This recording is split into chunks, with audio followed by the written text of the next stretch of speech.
नमस्कार विद्यार्थी मित्रांनो, मी संतोष पवार सर, संचालक ओमकार करिअर अकॅडमी. या व्हिडिओ लेक्चरमध्ये आपण फ्युचर परफेक्ट टेन्स या काळाचा अभ्यास करणार आहोत. मागील व्हिडिओ लेक्चरमध्ये आपण प्रेझेंट टेन्सचे 4 प्रकार, पास्ट टेन्सचे 4 प्रकार आणि फ्युचर टेन्सचे सिंपल फ्युचर व फ्युचर कंटिन्युअस टेन्स असे 2 प्रकार अभ्यासले. फ्युचर परफेक्ट टेन्स यालाच मराठीमध्ये पूर्ण भविष्यकाळ असं म्हटलं जातं. त्यामुळे या काळाची रचना करताना कर्त्यानंतर शाल किंवा विल व त्यानंतर हॅव हे सहाय्यकारी क्रियापद वापरून मुख्य क्रियापदाचे तिसरे रूप लिहितात. यामध्ये असणारा शाल विल भविष्यकाळ दर्शवितो, तर हॅव प्लस V3 वरून ती क्रिया भविष्यकाळात पूर्ण झालेली असेल हे दर्शविले जाते. फ्युचर परफेक्ट टेन्सचा उपयोग भविष्यकाळातील एखाद्या विशिष्ट वेळेपूर्वी पूर्ण झालेली क्रिया दर्शविण्यासाठी केला जातो.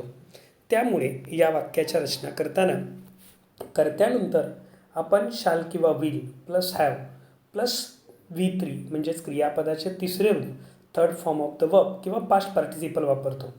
जसे आय शाल हॅव रिटन, मी लिहिलेले असेन. वी शाल हॅव रिटन, आम्ही लिहिलेले असेल. यू विल हॅव रिटन, तू लिहिलेले असशील. यू विल हॅव रिटन, तुम्ही लिहिलेले असेल. ही विल हॅव रिटन, त्याने लिहिलेले असेल. शी विल हॅव रिटन, तिने लिहिलेले असेल. दे विल हॅव रिटन, त्यांनी लिहिलेले असेल. याप्रमाणे फ्युचर परफेक्ट टेन्सची रचना केली जाते. सर्व विद्यार्थ्यांनी शाल किंवा विल यांच्या वापरासंदर्भात असणारा माझा सिंपल फ्युचर टेन्सचा जो व्हिडिओ आहे तो अवश्य पाहावा. फ्युचर परफेक्ट टेन्सची रचना करत असताना आपण कर्त्यानंतर शाल किंवा विल ही सहाय्यकारी क्रियापदं वापरतो, परंतु बऱ्याचदा या सहाय्यकारी क्रियापदांच्या ऐवजी संक्षिप्त रूपांचा वापर केला जातो. जसे आय विल किंवा आय शालच्या ऐवजी I'll, he will he'll, she will she'll, you will you'll, we will we'll, they will they'll ही संक्षिप्त रूपे वापरली जातात. फ्युचर परफेक्ट टेन्सची निगेटिव्ह कन्स्ट्रक्शन तयार करत असताना, नकारार्थी रचना करत असताना साहजिकच शाल विल या सहाय्यकारी क्रियापदानंतर नॉट हे क्रियाविशेषण वापरले जाते आणि नकारार्थी रचना केली जाते. बऱ्याच वाक्यामध्ये शाल नॉट किंवा विल नॉट यांची संक्षिप्त रूपे अनुक्रमे शांट किंवा वोंट ही वापरली जातात. जसे आय शाल नॉट हॅव रिटन, मी लिहिलेले नसेल. We shall not have return, आम्ही लिहिलेले नसेल. किंवा I shan't have written, we shan't have written. You will not have written, तू लिहिलेले नसशील. किंवा you won't have written. You will not have written, तुम्ही लिहिलेले नसेल. किंवा you won't have written. He will not have written, त्याने लिहिलेले नसेल. She will not have written, तिने लिहिलेले नसेल. किंवा विल नॉटच्या ऐवजी आपण ओंट हे संक्षिप्त रूप वापरतो. They will not have written, त्यांनी लिहिलेले नसेल. किंवा दे ओंट हॅव रिटन. शाल नॉटचा संक्षिप्त रूप शांट, विल नॉटचे संक्षिप्त रूप ओंट असे होते. फ्युचर परफेक्ट टेन्सची प्रश्नार्थक रचना करत असताना यामध्ये सब्जेक्टच्या अगोदर शाल किंवा विल ही सहाय्यकारी क्रियापदे वापरली जातात आणि वाक्याच्या शेवटी प्रश्नचिन्ह दिले जाते. जसे शाल आय हॅव रिटन, मी लिहिले असेल का. शाल वी हॅव रिटन, आम्ही लिहिले असेल का. विल यू हॅव रिटन, तू लिहिले असशील का. विल यू हॅव रिटन, तुम्ही लिहिले असेल का. विल ही हॅव रिटन, त्याने लिहिले असेल का. विल शी हॅव रिटन, तिने लिहिले असेल का. विल दे हॅव रिटन, त्यांनी लिहिले असेल का. यानंतर आपण फ्युचर परफेक्ट टेन्सचे उपयोग पाहणार आहोत. फ्युचर परफेक्ट टेन्सची रचना भविष्यकाळातील एका विशिष्ट वेळेपूर्वी पूर्ण झालेली क्रिया म्हणजे एखादी क्रिया भविष्यकाळातील एखाद्या विशिष्ट वेळेपूर्वी पूर्ण झालेली असेल असं भाकीत दर्शवताना आपण करतो. म्हणजेच उदाहरणार्थ I will have watch this movie by 6 PM tomorrow. यामध्ये आपल्या लक्षात येईल की टुमारो या ॲडव्हर्बवरून भविष्यकाळ स्पष्ट होतो. तर बाय 6 PM 6 वाजण्याच्या अगोदरच यावरून परफेक्ट टेन्सची रचना लक्षात येते आणि म्हणून आपण ह्या वाक्यामध्ये I will have watch this movie by 6 PM tomorrow, उद्या 6 वाजण्याच्या अगोदरच मी हा चित्रपट पाहिलेला असेल अशी रचना करतो. म्हणजेच या ठिकाणी future perfect tense is use to make predictions, भाकीत करण्यासाठी वापरला about something that is completed before a particular time in the future, भविष्यकाळातील एका विशिष्ट वेळेपूर्वी पूर्ण झालेली क्रिया दर्शविण्यासाठी फ्युचर परफेक्ट टेन्स वापरला. म्हणजे या ठिकाणी तुमच्या लक्षात येईल की आपल्यासाठी सिग्नल वर्ड आहेत टुमारो की जो भविष्यकाळ दर्शवितोय आणि बाय 6 PM ही टाईम फ्रेज ती क्रिया परफेक्ट आहे किंवा पूर्ण झालेली असेल हे दर्शविते. आणि म्हणून आपण या वाक्यामध्ये I will have watch this movie by 6 PM tomorrow, उद्या 6 वाजण्याच्या अगोदरच मी हा चित्रपट पाहिलेला असेल म्हणून आपण विल हॅव वॉच्ड ही रचना वापरतो. त्याचप्रमाणे they will have completed the project by the end of this month, हा महिना संपण्याच्या अगोदरच त्यांनी प्रोजेक्ट पूर्ण केलेला असेल. I shall have finish this job before 7 o'clock, 7 वाजण्याच्या अगोदरच माझं हे काम पूर्ण झालेलं असेल. किंवा I shall have written my exercise by that time, त्या वेळेपूर्वीच मी माझं एक्सरसाइज लिहून झालेला असेल. म्हणजे भविष्यकाळातील एका विशिष्ट वेळेपूर्वी एखादी क्रिया पूर्ण झालेली असेल हे दर्शविण्यासाठी फ्युचर परफेक्ट टेन्स वापरतो. अर्थात परीक्षेला ज्या वेळेला ही वाक्य विचारली जातात त्यावेळेला आपल्याला 4 पर्यायातील योग्य उत्तर निवडण्यासाठी किंवा आयडेंटिफाय द करेक्ट सेंटेन्ससाठी या काळाचा उपयोग केव्हा करावा हे समजणं महत्त्वाचं असतं आणि त्यासाठी आपल्याला काही टाईम फ्रेज सिग्नल वर्ड म्हणून उपयोगी पडतात. तर आज यामध्ये आपण पाहणार आहोत time phrases indicating future perfect tense, पूर्ण भविष्यकाळ दर्शविणाऱ्या टाईम फ्रेजेस. यामध्ये सगळ्यात महत्त्वाची आहे ती म्हणजे बाय या शब्दयोगी अव्ययाचा अर्थ होतो बिफोर. बाय किंवा बिफोर या शब्दयोगी अव्ययानंतर जर भविष्यकाळातील वेळेचा उल्लेख झाला तर अशा वाक्यात फ्युचर परफेक्ट टेन्स वापरला जातो. उदाहरणार्थ बाय 2030,